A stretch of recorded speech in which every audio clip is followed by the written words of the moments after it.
Hello' everyone, নমস্কাৰ। আপোনালোক সকলোকে পুনৰবাৰ মোৰ চেনেলটোলৈ স্বাগতম জনাইছোঁ। আশা কৰোঁ আপোনালোক সকলো কুশলে আছে। ময়ো বৰ্তমান ভালে আছোঁ। মই এই চেনেলটোত ভিডিঅ' দিবলৈ আৰম্ভ কৰাৰ পৰা বহু সংখ্যক এস্পিৰেণ্টৰ এই বস্তুক লৈ ডাউট থাকে আৰু প্ৰথম অৱস্থাত তেওঁলোকে কমেণ্টত, তাৰপিছত মেইলত, আকৌ পিছলৈ যিসকলক মই কণ্টেক্ট লিষ্টত এড কৰিছোঁ তেওঁলোকে মোক হোৱাটছএপতো সুধি থাকে যে প্ৰিপেৰেশ্যনটো ষ্টাৰ্ট কৰিম, কিন্তু কেনেকৈ কৰিম, ক'ৰ পৰা কৰিম, কোনখিনি কিতাপ পঢ়িম, একদম জিৰ'ৰ পৰা কেনেকৈ ষ্টাৰ্ট কৰিম, বা চেল্ফ ষ্টাডিজ কেনেকৈ কৰিম, এনেকুৱা ধৰণৰ কুৱেশ্যন বহুত সংখ্যকৰে মনত থাকে। তাৰ মাজতে আৰু এটা প্ৰশ্নও আহে যে মই সঠিক দিশত পঢ়ি আছোনে বা সঠিক দিশত গৈ আছোনে, মোৰ ৱেটো সঠিক হয়নে যেনেদৰে পঢ়ি আছোঁ, এইবিলাক ডাউট থাকে। লগতে আৰু কিছুমানে সোধে যে কেইঘণ্টা পঢ়িব লাগিব, কেইঘণ্টা পঢ়িলেনো এনাফ হ'ব। মই 6 ঘণ্টা পঢ়োঁ বা 7 ঘণ্টা পঢ়োঁ, কোনোবাই 10 ঘণ্টাও পঢ়িছে, কোনোবাই 12 ঘণ্টা পঢ়িছে, কোনোবাই 14 ঘণ্টা পঢ়িছে। এতিয়া আচলতে পঢ়িম কেইঘণ্টা জনাবচোন। এনেকুৱা ধৰণৰ ডাউট কিছুমান থাকে আৰু মোক প্ৰায় সুধি থাকে। এইবিলাক কিছুমান কমন প্ৰশ্ন। এনেধৰণৰ ডাউট অহাটো স্বাভাৱিক, এটা সময়ত মোৰো আহিছিল। গতিকে আজি মই ভাবিলোঁ যে এনেকুৱা ধৰণৰ কিছুমান কথা আৰু কিছুমান এনেকুৱা কমন মিষ্টেক আছে যিটো আমি সকলোৱে প্ৰথম অৱস্থাত কৰি আহিছোঁ, ময়ো কৰি আহিছোঁ বিগিনাৰ লেভেলত। গতিকে মোৰ নিজৰ অভিজ্ঞতাৰ পৰা মই সেইখিনি কথা আজি আপোনালোকৰ আগত শ্বেয়াৰ কৰিম বুলি ভাবিলোঁ। ভিডিঅ'টো আৰম্ভণিতে মই এটা কথা কৈ দিওঁ যে এই ভিডিঅ'টো কোনো এক্সপাৰ্ট এডভাইচ নহয়। ময়ো যিহেতু কোনো এক্সপাৰ্ট নহয়, ময়ো এস্পিৰেণ্টহে। গতিকে এই ভিডিঅ'টো সম্পূৰ্ণ মোৰ ব্যক্তিগত অভিজ্ঞতাৰ ওপৰত ভিত্তি কৰি বনোৱা হৈছে।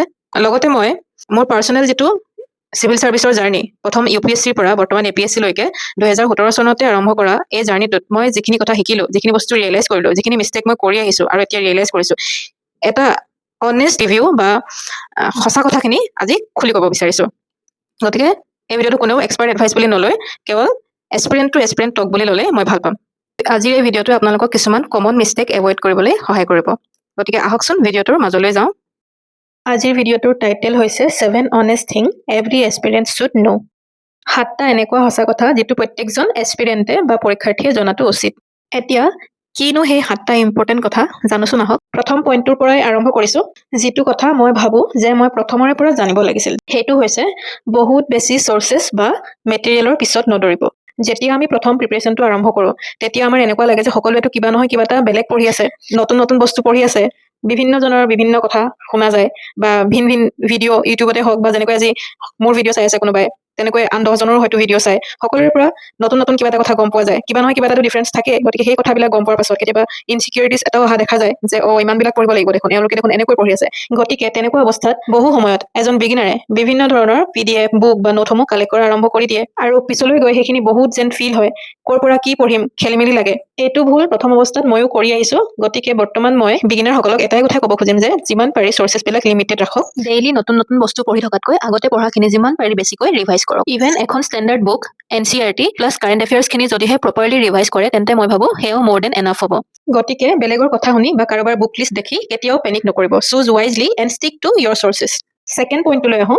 এই চিভিল ছাৰ্ভিচ প্ৰিপেৰেশ্যনৰ জাৰ্ণিটোত মোৰ এটা ডাঙৰ ৰিয়েলাইজেশ্যন হ'ল। সেইটো হৈছে যে NCERTs আৰ নট অপশ্যনেল। NCERTখিনি কেতিয়াও অপশ্যনেল নহয়। NCERTখিনিক গুৰুত্ব দিব লাগিব। Initially many of us feel NCERTs are too basic. প্ৰথম অৱস্থাত মোৰো এনেকুৱা লাগিছিল যে NCERTখিনি আৰু পঢ়িব লাগিব জানো, ইমান বেছিক কথাখিনি আছে, গতিকে প্ৰায় ইগনৰে কৰি দিছিলোঁ। কিন্তু বিশ্বাস কৰক, ফাউণ্ডেশ্যনটো বনাবৰ কাৰণে NCERTতকৈ বেষ্ট অপশ্যন আৰু নাই। গতিকে NCERTখিনিক কেতিয়াও স্কিপ নকৰিব। এই কথাটো মই ৰিয়েলাইজ কৰাৰ পাছতহে NCERTখিনিক চিৰিয়াছলি লোৱা আৰম্ভ কৰিছিলোঁ।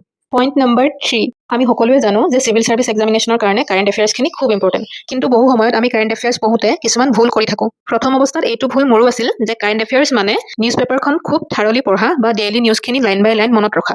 কিন্তু প্ৰকৃততে সেইটো নহয়। কাৰেণ্ট এফেয়াৰ্ছ মানে হৈছে যিকোনো সাম্প্ৰতিক ঘটনা এটাক ভালকৈ বুজি উঠা আৰু লগতে ষ্টেটিক ছাবজেক্টৰ লগত সেই টপিকটোক লিংক কৰি সেই স্পেচিফিক নিউজটো কিয় ইম্পৰ্টেণ্ট তাত বেছিকৈ ফ'কাছ কৰা। গতিকে কাৰেণ্ট এফেয়াৰ্ছৰ বাবে আপোনালোকে যিকোনো নিউজ পেপাৰ বা মেগাজিন এখন পঢ়োঁতে সকলোবিলাক বস্তু পঢ়াতকৈ government schemes, policies, Assam related issue বা এনলাইটিকেল টপিকখিনিত গুৰুত্ব দি পঢ়িলে বেছি ভাল হ'ব।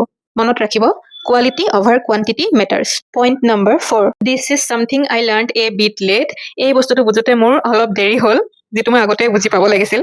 আপুনি যিমানেই যি নপঢ়ক, দিনটোত যিমান ঘণ্টাই নপঢ়ক কিয়, revision is the real game changer. যেতিয়া আমি নতুন টপিক এটা পঢ়োঁ বা ডেইলি নতুন নতুন টপিকসমূহ পঢ়ি গৈ থাকোঁ, তেতিয়া আমাৰ নিজকে বহুত প্ৰডাক্টিভ যেন লাগে যে আজি নতুন কথা এটা শিকিলোঁ বা নতুন টপিক এটা পঢ়িলোঁ দেই।